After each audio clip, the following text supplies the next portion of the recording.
வணக்கம். சனிக்கிழமை அக்டோபர் மாதம் 29ஆம் தேதி, கரவருடம் ஐப்பசி மாதம் 12ஆம் தேதி.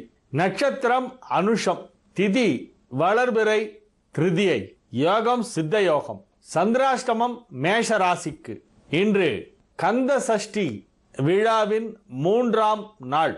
ராகு காலம் காலை 9 மணி முதல் 10:30 மணி வரை, யமகண்டம் பிற்பகல் 1:30 மணி முதல் 3 மணி வரை, குளிகை நேரம் காலை 6 மணி முதல் 7:30 மணி வரை. நல்ல நேரம் என்னும் சுப ஹோரைகள் காலை 10:30 மணி முதல் 12 மணி வரை, மாலை 5 மணி முதல் 7 மணி வரை. இன்றைய கிரக நிலவரம்: மேஷத்தில் குரு, ரிஷபத்தில் கேது, கடகத்தில் செவ்வாய், கன்னியில் சனி, துலாத்தில் சூரியன் சுக்கிரன், விருச்சிகத்தில் புதன் ராகு சந்திரன்.